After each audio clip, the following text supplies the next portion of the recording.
On August 26, 2026, the Bhotekoshi River Valley was struck by a mud and rock slide of unprecedented violence.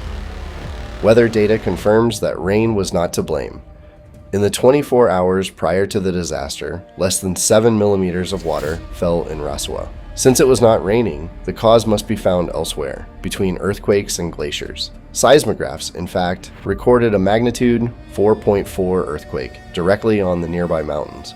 This tremor caused a massive piece of a glacier to collapse, triggering a gigantic avalanche of ice and rock. Satellite images taken after the disaster show that the collapsed chunk of ice and rock was over 300 meters wide. All this ice and rock plunged at breakneck speed into the Lende-Kola River, which descends very steeply and then flows into the Bhotekoshi. Because the valley has a narrow V shape, the rocks became wedged between the walls, creating a literal plug, a natural dam.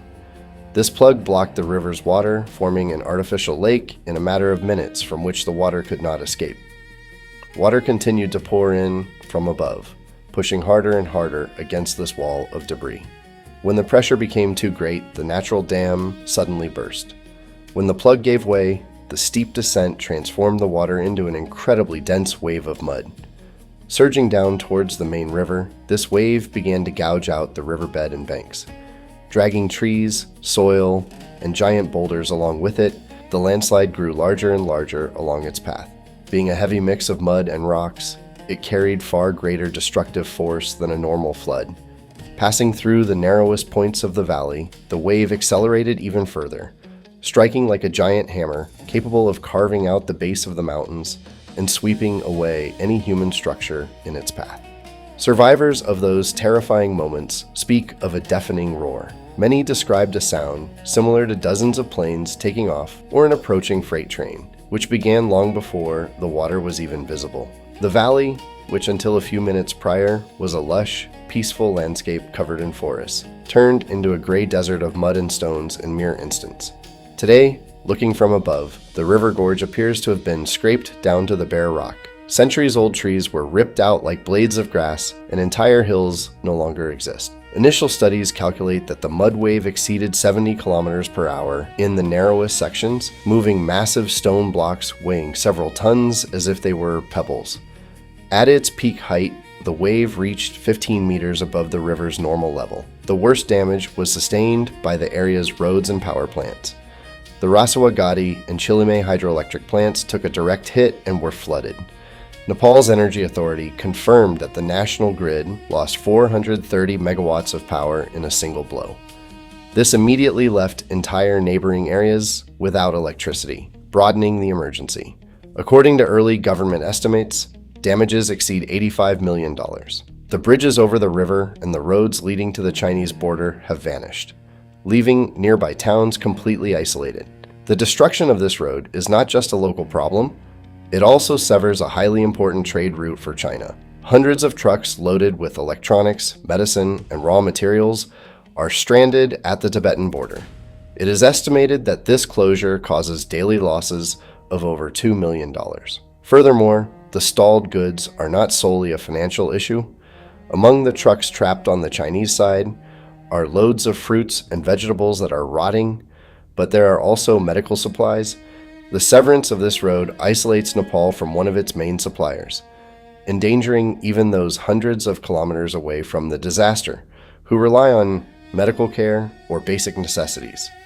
The confirmed death toll stands at 157 in Nepal and 3 in Tibet, China, but hundreds of people remain unaccounted for. Given that it is a highly frequented area, the missing include 384 foreign tourists, among them many Americans, Canadians, Indians, and Britons. But why were there so many foreigners in that area?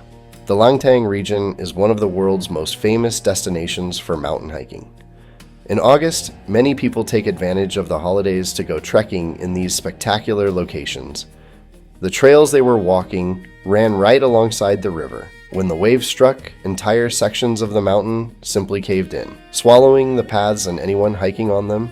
Many of these individuals did not have local guides or satellite phones, making it even harder to determine their exact locations at the time of the collapse. In the town of Timur, the surge destroyed the border offices, sweeping away police officers, customs workers, and dozens of laborers who were building a new dam. For the rescue efforts, Nepal dispatched nearly 1,700 soldiers and helicopters, while China sent over 500 rescue workers.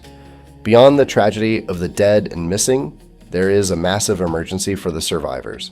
Thousands of people saw their homes swept away or filled with mud. Now they find themselves sleeping in makeshift tents set up in higher, safer camps. Everything is lacking: food, blankets, and above all, drinking water.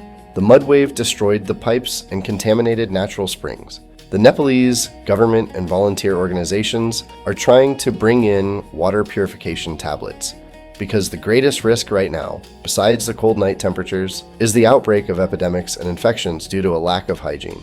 Those searching for the missing face a tremendous problem. As it dries in the air, the dense mud is turning as hard as concrete. Because it is impossible to bring in heavy excavators by land due to the destroyed roads, rescuers must primarily rely on search dogs, special drones to detect human heat, and hand digging. This is drastically slowing down the rescue operations.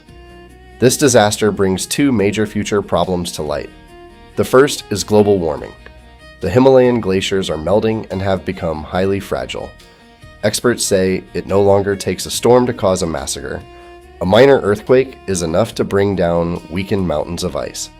The second problem is how infrastructure is built. Constructing expensive dams and crucial roads at the bottom of extremely narrow and dangerous valleys is a massive risk.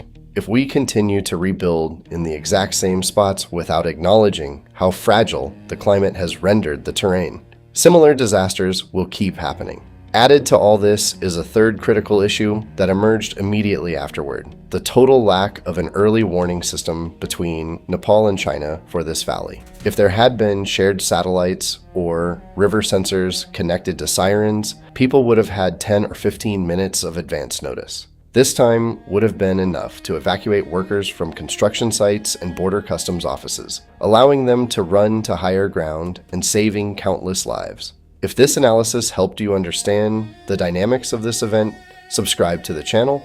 Here we produce fully 3D animated historical and geopolitical documentaries designed to visually reconstruct and explain the most complex situations. Whether it is exploring the engineering details of the Chernobyl sarcophagus or analyzing tactical operations of the Vietnam War, each of our videos offers a profound and verified three-dimensional perspective.